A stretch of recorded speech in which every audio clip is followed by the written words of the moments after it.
कि किस दलित के प्रति आप हीन भावना रख रहे हो, किस मुसलमान के प्रति आप हीन भावना रख रहे हो। क्या दलित आपको मुगलपूत बोलता है सोशल मीडिया में? क्या मुसलमान आपको मुगलपूत बोलता है सोशल मीडिया में? क्या वो आपके प्रति हीन भावना पैदा करते हैं? और अगर जो आपका असली रिप्रेजेंटेशन है, जो आपके असली सिंबल्स हैं, जो आपके असली लोग हैं, उनको अगर कोई जीवित रख रहा है तो वो यही वर्ग तो है। बुद्ध को किसने जीवित रखा? हम तो भुला चुके थे।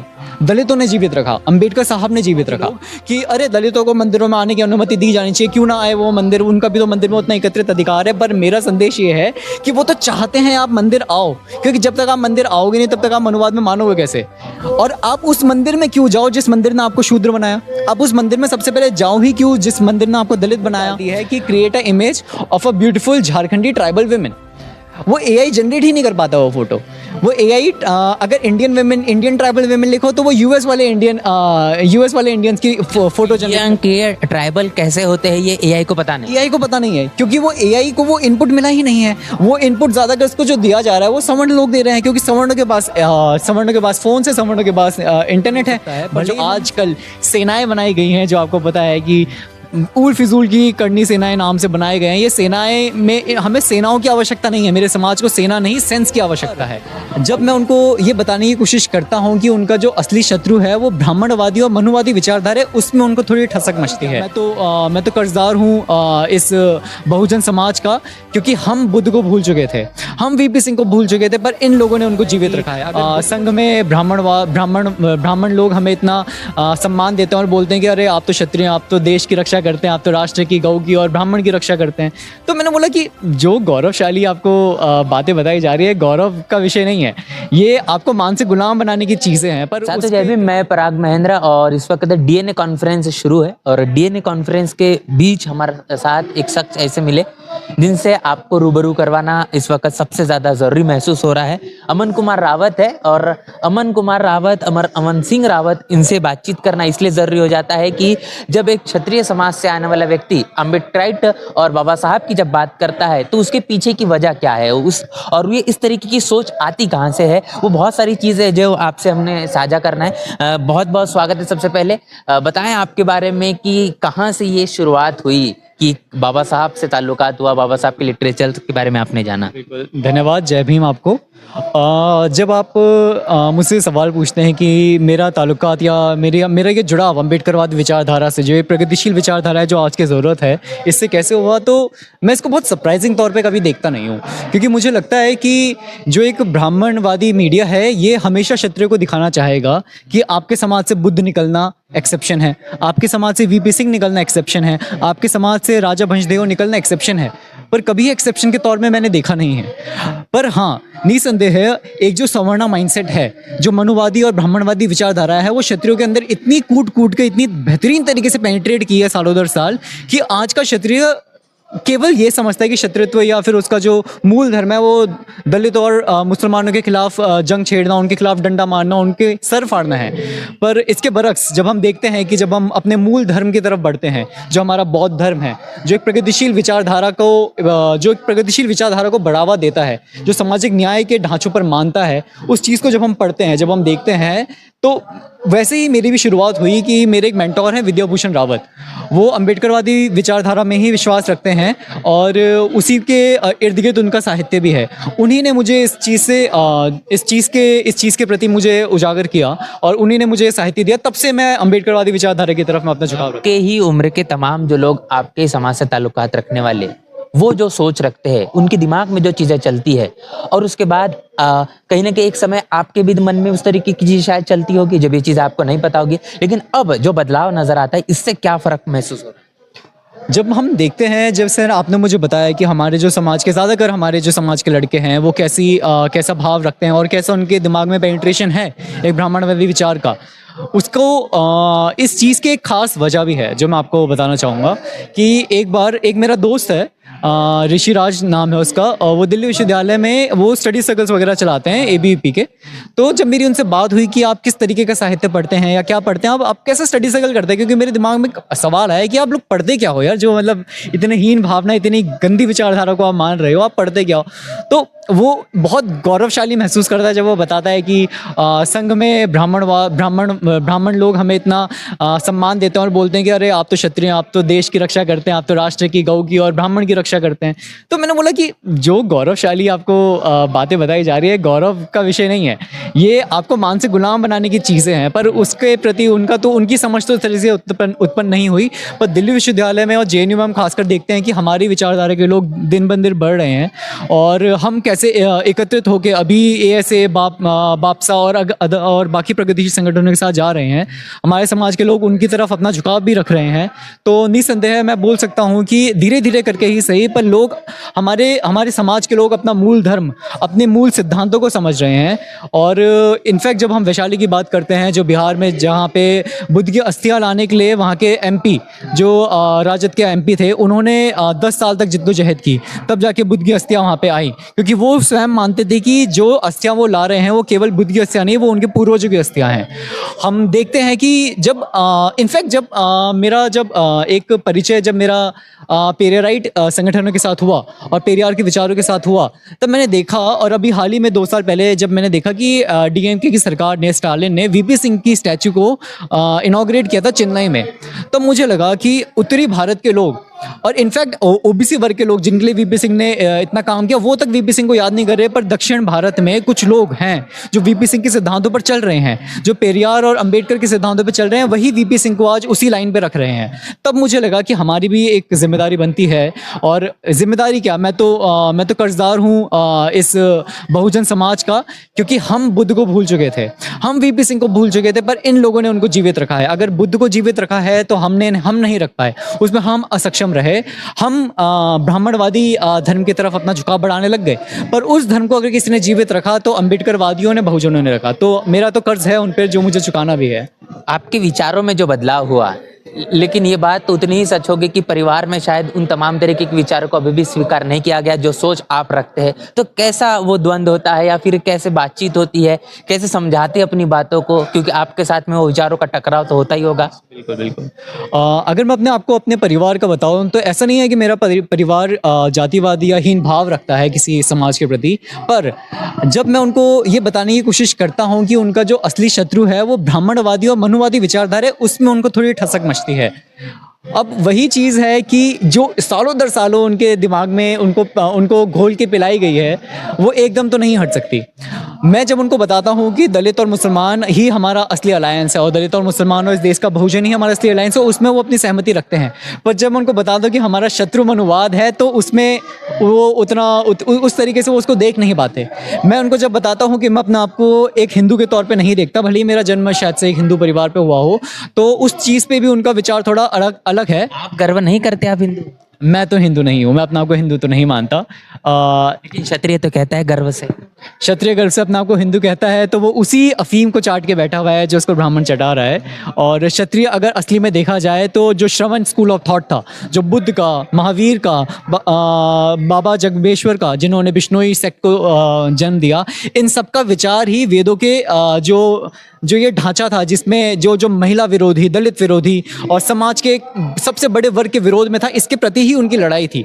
इस विचार को मानने वाला ही असली में शास्त्र धर्म को मानने वाला व्यक्ति हो सकता है। पर जो आजकल सेनाएं बनाई गई हैं, जो आपको पता है कि उल फिजूल की करनी सेनाएं नाम से बनाए गए हैं, ये सेनाएं में हमें सेनाओं की आवश्यकता नहीं है। मेरे समाज को सेना नहीं, सेंस की आवश्यकता है, और ये सेनाएं उस सेंस को धाराशाही करते हैं। पर हमारा कर्तव्य बनता है कि जो कुछ सेनाएं हैं जो घोर मनुवादी और ब्राह्मणवादी विचारों में मानते हैं, इनको नस्तनाबूद किया जाए और हमारी कम्युनिटी के अंदर सेंस को भरा जाए। वो सेंस कैसे आएगा आपके नज़रिए से? क्या वो चीज़ें करनी पड़ेगी? क्या जो आप सोच रख रहे हैं, क्या उस हद तक वो चीज़ों को सोचना शुरू होगा? क्योंकि आज की पीढ़ी में AI का ज़माना है और AI टेक्नोलॉजी का इस्तेमाल कर तमाम तरीके की मनुवाद को फैलाया जा रहा है, ऐसा ही नहीं लगता? जब हम AI की बात देखते हैं तो इसमें मैं आपको एक फिल्म का नाम बताना चाहूँगा, ह्यूमंस इन द लूप, एक अभी हाल ही में पिछले साल एक मूवी आई थी, वो झारखंड के कुछ ट्राइबल्स हैं उनके बारे में वो मूवी है कि जो झारखंड के जो कुछ ट्राइबल्स हैं वो वहाँ पे एआई में जो डेटा इनपुट करते हैं उसकी नौकरियाँ करते हैं। तो हम देखते हैं कि एआई कैसे एक अपना बायस रखता है, एक एआई का भी एक अपना बायस है। वो क्यों है? क्योंकि एआई अपने थॉट्स को जनरेट करता है, जो उसको इनपुट मिलता है वो इनपुट उसको मिलता है टेक्नोलॉजिकल एडवांसमेंट के तहत, जो हमारे पास डिवाइसेस हैं, जो हमारे पास फोन्स हैं, उससे। और हम ये देखते हैं कि इस देश में टेक्नोलॉजिकल एडवांसमेंट का फायदा भी एक वर्ग उठा पा रहा है और एक वर्ग नहीं उठा पा रहा है। तो वो वर्ग तो एआई में भी अपनी बात नहीं रख सकता, तो एआई तो एक बायस पैदा करेगा ही करेगा। इसके प्रति हमारा क्या कर्तव्य होना चाहिए कि एआई में एआई लोगों के लिए कैसे एक्सेसिबल हो, लोगों तक एआई कैसे जाए। क्योंकि जब उस फिल्म में एक बहुत ही सरल सा सीन था जिसमें जो वो झारखंड की महिला होती है वो एक इनपुट डालती है कि create a image of a beautiful Jharkhandi tribal women. वो एआई जनरेट ही नहीं कर पाता वो फोटो। वो एआई अगर इंडियन ट्राइबल वुमेन लिखो तो वो यूएस वाले इंडियंस की फोटो जनरेट। ये ट्राइबल कैसे होते हैं ये एआई को पता नहीं, एआई को पता नहीं है क्योंकि वो एआई को वो इनपुट मिला ही नहीं है। वो इनपुट ज्यादातर उसको जो दिया जा रहा है वो सवर्ण लोग दे रहे हैं, क्योंकि सवर्णों के पास फोन से, सवर्णों के पास इंटरनेट है। पर जो आजकल सेनाएं बनाई गई हैं, जो आपको पता है कि उल फिजूल की करनी सेनाएं नाम से बनाए गए हैं, ये सेनाएं में हमें सेनाओं की आवश्यकता नहीं है। मेरे समाज को सेना नहीं, सेंस की आवश्यकता है। भले ही हम 4G 5G डेटा की जितने भी हम हवाला दें कि हमारा देश इतना आगे पहुंच चुका है, पर इस देश का जो सबसे बड़ा तबका है आज भी वो उससे वंचित है। तो वो जब अपनी बातें नहीं रख सकता, वो जब अपने इनपुट्स डाल ही नहीं सकता, तो एआई कैसे जनरेट करेगा इन चीज़ों को। और इसी के चीज़ में मैं आपको एक चीज़ बताना चाहूँगा कि जब हम बड़े बड़े विश्वविद्यालय देखते हैं, हम यूएसए के बड़े बड़े विश्वविद्यालय देखते हैं, तो वहाँ पे हम देखते हैं कि ट्राइबल स्टडीज़, दलित स्टडीज़ और अफ्रीकन स्टडीज़ नाम से बेहतरीन कोर्सेज हैं, 3-3 4-4 साल के, मतलब उसी के लिए समर्पित कोर्सेज हैं। पर हम कभी ये सोचते नहीं है कि वो लोग हमारे बारे में पढ़ा क्यों रहे हैं, वो लोग इस देश के मूल निवासी के बारे में क्यों पढ़ा रहे हैं, उनको क्या मिल रहा है इससे। हम बड़े खुश होकर यूएसए को धन्यवाद करते हैं, अपना साधुवाद पेश करते हैं, पर असल में क्यों पढ़ाया जाता है आपको समझना पड़ेगा। यूएसए के लोग जब तक ये चीज़ पढ़ाएंगे नहीं कि इस देश का सबसे बड़ा वर्ग सोचता कैसे है, तो वो इस देश के सबसे बड़े वर्ग को सामान बेचेगा कैसे। इस देश में जितने भी पॉलिटिकल कंसल्टेंसी या एडवर्टाइजमेंट एजेंसीज है, उनको सबसे पहले ये तो डेटा चाहिए ना कि इस देश का दलित, इस देश का ट्राइबल, इस देश का पहाड़ों में, जंगलों में रहने वाला व्यक्ति सोचता कैसे है, उसका थॉट कैसा है, उसका स्कूल ऑफ थॉट क्या है, उसका आइडिया क्या है, वो किस नैरेटिव को मानता है। जब तक उसको उस चीज़ों के बारे में आपको पता नहीं होगा, तब तक आप उसको अब ना सामान बेच सकते हो, ना आप उसको टेम्पटेशन देने वाली पॉलिसीज पारित कर सकते हो। ये सब डेटा आपको चाहिए, इसीलिए यूएसए में ये चीज़ें पढ़ाई जा रही हैं। उसी अनुरूप इस देश में भी बड़े बड़े संगठन, बड़े बड़े ब्राह्मणवादी संगठन अंबेडकर का नाम ले लेके स्टडी सर्कल्स कराते हैं, रिसर्च सेंटर्स बनाते हैं, सब कुछ बनाते हैं। इसलिए नहीं कि वो दलित हितैषी हैं, इसलिए नहीं कि वो दलितों का उद्धार चाहते हैं, इसलिए क्योंकि उनको आप लोग चाहिए, हम लोग चाहिए, उनको हमारा डेटा चाहिए, उनको हमारे वोट की ताकत चाहिए। और वोट का तो आज क्या ही बात करें, अंबेडकर ने एक बहुत बेहतरीन बात बोली थी कि भले ही इस समय हमारा वोट एक है, पर जब तक सामाजिक और आर्थिक समानता नहीं आएगी, ये समान कभी रहेगा ही नहीं। तो उस आर्थिक और सामाजिक समानता लाने के लिए सरकार क्या कर रही है, ये मतलब इस मनुवादी विचारधारा से तो मुझे कोई वो नहीं है कि ये कुछ करेगा। अब जैसे वक्त के मुताबिक चीज़ें बदलते हुए नजर आ रही है, बार बार ये बात दोहराई जा रही है कि चाहे जो हो जाए किसी भी कीमत पर हिंदू राष्ट्र बना के रहेंगे। 100 वर्ष आरएसएस को पूरे हो चुके हैं। हिंदू राष्ट्र की बात कर रहे हैं, मैं तो बोल रहा हूँ पहले एक हिंदू गांव बना दीजिए जहाँ कोई दलित ना हो, पिछड़ा ना हो, अति पिछड़ा ना हो। आप पहले एक हिंदू गांव बना दो तो हिंदू राष्ट्र की हम बात करेंगे। और मान लिया चलो हिंदू राष्ट्र बन गया, तो वो हिंदू राष्ट्र किसके लिए है? क्या वो हिंदू राष्ट्र इस देश के दलितों के लिए है? क्या वो हिंदू राष्ट्र इस देश के क्षत्रियों के लिए है? क्या वो हिंदू राष्ट्र इस देश के सबसे आखिरी तबके, सबसे हाशिए में रहने वाले लोगों के लिए? क्या वो महिलाओं के लिए है? और आज मैं देख रहा हूँ कि बहुत बड़े बड़े सेमिनार्स होते हैं जहाँ पे ये डिस्कशंस होता है। वो अपना को बहुत प्रगतिशील मानते हैं ये फांसीवादी और ये मनुवादी लोग कि अरे दलितों को मंदिरों में आने की अनुमति दी जानी चाहिए, क्यों ना आए वो मंदिर, उनका भी तो मंदिर में उतना एकत्रित अधिकार है। पर मेरा संदेश ये है कि वो तो चाहते हैं आप मंदिर आओ, क्योंकि जब तक आप मंदिर आओगे नहीं तब तक आप मनुवाद में मानोगे कैसे? और आप उस मंदिर में क्यों जाओ जिस मंदिर ने आपको शूद्र बनाया? आप उस मंदिर में सबसे पहले जाओ ही क्यों जिस मंदिर ने आपको दलित बनाया? आजकल एक हमारे तबके में भी एक बहुत बड़ा तबका है जो अंबेडकरवादी विचारधारा में है, जो शायद से कहीं ना कहीं जंग लड़ रहा है कि हाँ हक मिले दलित को भी मंदिर जाने का। पर मेरी लड़ाई उससे उलट है। मेरी लड़ाई ये है कि मंदिरों में जाना ही क्यों है? मंदिरों में जाना क्यों है?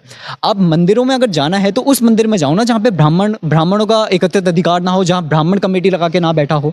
आप अभी राम मंदिर बना था, तो राम मंदिर के जो ट्रस्टीज हैं उसमें एक भी दलित क्यों नहीं है, एक भी ओबीसी क्यों नहीं है, यहाँ तक कि एक भी क्षत्रिय क्यों नहीं है? क्या इन लोगों ने अगर कार सेवा करने वाले लोग जो आप देखा जाए तो सबसे ज्यादा किसको इन्होंने मैनिपुलेट किया होगा, सबसे ज्यादा किसको इन्होंने ब्रेन वॉश किया होगा? वो इस देश का बहुजन है जिसको ये सड़कों में लाते हैं ताकि वो डंडा खाए, वो मरे, वो पिटे। मुसलमानों से लड़ने के लिए सबसे पहले दलितों को आगे करेंगे, क्षत्रियों को मुसलमानों से और दलितों से लड़ने के लिए सबसे पहले आगे करेंगे। हमें बार बार पढ़ाया जाएगा कि आपका सबसे बड़ा दुश्मन ही मुसलमान है।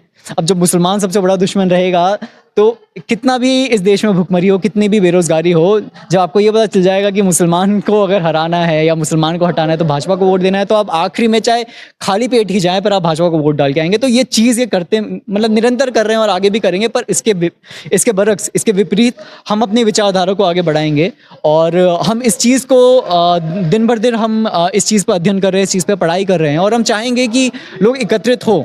और एक रिप्रेजेंटेशन की जो बात मैंने अंदर भी कही थी वो मैं अभी भी कहना चाहूँगा कि रिप्रेजेंटेशन की लड़ाई अभी किसी को लड़ने की जरूरत नहीं है। सच बता रहा हूँ, बहुत अजीब लगेगा आपको सुनने में, पर रिप्रेजेंटेशन की लड़ाई के नाम पे ये गवाही जैसे लोग बिठा देंगे। रिप्रेजेंटेशन की लड़ाई के नाम पे ये मतलब हर पार्टी में बड़े बड़े दलित नेता हैं, कांग्रेस भाजपा में दलित नेता है, पर वो क्या आपके लिए खड़े होंगे? वो नहीं होंगे ना। रिप्रेजेंटेशन की लड़ाई है ही नहीं। रिप्रेजेंटेशन के नाम पे ये अपना ही एक व्यक्ति वहां बिठा देंगे जो उनकी बात करेगा, आपकी बात कभी नहीं। रियल रिप्रेजेंटेशन, बात रियल रिप्रेजेंटेशन की है। वो रियल रिप्रेजेंटेशन चेतना से आएगी। सबसे पहले आप अपने अंदर चेतना लाइए। चलिए, तमाम ये जब बातें अमन सिंह करते हैं तो क्या अमन सिंह को डर नहीं लगता? सच बताऊं तो डर तो फिलहाल नहीं लगता है। अभी ऐसा कोई तंत्र ऐसा आया भी नहीं है जिसने हमारे खिलाफ कुछ ऐसा एक्शन लिया है, पर मुझे पता है इस देश में उमर खालिद के साथ क्या हुआ केवल मुसलमान होने की वजह से, शर्जील इमाम के साथ क्या हुआ केवल मुसलमान होने की वजह से, भीमा कोरेगांव के दलित एक्टिविस्टों के साथ क्या हुआ केवल दलित होने की वजह से, ये जग जाहिर है। और इस समय हम देखते हैं कि कैसे क्षत्रियों के प्रति भी एक हीन भावना इस देश में ये ढांचा और ये मनुवादी सोच और ये मनुवादी सरकार रखती है। तो उस तहत हम देखते हैं कि क्षत्रियों के साथ क्या हो रहा है। अंकिता भंडारी हत्याकांड उत्तराखंड में होता है, किरण नेगी हत्याकांड उत्तराखंड में होता है, उनका बलात्कार होता है, उनको मारा जाता है। और कौन मारता है? भाजपा का प्रमुख का बेटा। वो उन लोगों को, और वो इस चीज़ को उजागर करने देना चाहते नहीं हैं। तो ये जो जंग है, ये जो जिद्दोजहद है, ये हम सबको एकत्रित होकर लड़नी पड़ेगी। और इस समय निसंदेह कुछ हो सकता है, क्या पता है सरकार किसी मुकदमे के तहत हमें भी अंदर डाल दे, बाकी लोगों को भी अंदर डाल दे, पर उस चीज़ से डरने की बजाय हम सबको एक अभी अम्बेडकर की बात को वापस से याद करना पड़ेगा कि शिक्षित होइए, संगठित होइए और संघर्षित होइए। तो इस समय शिक्षित होना है, संगठित होना है, संघर्षित होना है। मुकदमे अगर होंगे तो देखा जाएगा। फिलहाल तो नहीं डर रहा हूँ और चाहता भी नहीं हूँ कि आगे मैं डरूँ, और इस ताकत के आगे तो कभी नहीं झुकूंगा, इतना तो मुझे पूरा तय है। आखिरी सवाल लेते हैं कि अभी हमारे जो व्यूवर्स है, जो देख रहे हैं, जो आपके उम्र के, खासतौर पर जो क्षत्रिय समाज से ताल्लुकात रखने वाले लोग भी अगर हमारे इस वीडियो को देख रहे होंगे, क्या कहना चाहेंगे जो आज भी उस अफीम की जो आपने बात की है वो उनके मन मस्तिष्क में बना हुआ है, क्या कहेंगे उनसे? सबसे पहली बात तो मैं उनसे कहना चाहूँगा कि किस दलित के प्रति आप हीन भावना रख रहे हो, किस मुसलमान के प्रति आप हीन भावना रख रहे हो। क्या दलित आपको मुगलपूत बोलता है सोशल मीडिया में? क्या मुसलमान आपको मुगलपूत बोलता है सोशल मीडिया में? क्या वो आपके प्रति हीन भावना पैदा करते हैं? और अगर जो आपका असली रिप्रेजेंटेशन है, जो आपके असली सिंबल्स हैं, जो आपके असली लोग हैं, उनको अगर कोई जीवित रख रहा है तो वो यही वर्ग तो है। बुद्ध को किसने जीवित रखा? हम तो भुला चुके थे। दलितों ने जीवित रखा, अंबेडकर साहब ने जीवित रखा। आपको वीपी सिंह को आज कौन याद कर रहा है? वीपी सिंह के लिए आज कौन प्लेटफॉर्म बना रहा है? दलित बना रहा है। उनके लिए भारत रत्न की मांग कौन कर रहा है? दलित कर रहा है। तो क्यों हम उस समाज के साथ क्यों ना हम अपना अलायंस बिल्ड करें? हमारा सबसे असली अलायंस ही दलित और मुसलमान है। और जैसे मैंने पहले भी बोला था यहाँ पे अंदर भी कि इस देश में क्षत्रिय सबसे बड़ा दुश्मन होता है इस ब्राह्मणवादी विचारधारा का, अगर दलित और मुसलमान नहीं होता। दलित और मुसलमान हमारे हिस्से की लाठी खा रहा है, तब जाके हम थोड़ा बच रहे हैं, और फिर बची हुई लाठियां हमारे ऊपर पड़ रही हैं। तो इस हाशिए में रहने वाले समाज के साथ आप संगठित होइए और निसंदेह हम एक वो सत्ता लाके रहेंगे जिसको डॉक्टर बाबा साहेब अम्बेडकर ने देखा, और हम वो बदलाव लाके रहेंगे जो वीपी सिंह जिसकी बात करते हैं। बहुत बहुत शुक्रिया। बड़ी ही महत्वपूर्ण चर्चा हमने की है। तमाम बातों को लेकर आप क्या सोच रहे हैं? अमन सिंह ने जो तमाम बातें आपके साथ साझा की, उसको लेकर आपकी क्या राय है? लिखकर कमेंट बॉक्स में जरूर बताएं। बने नेशनल चौपाल के साथ, मिलते हैं नए वीडियो में।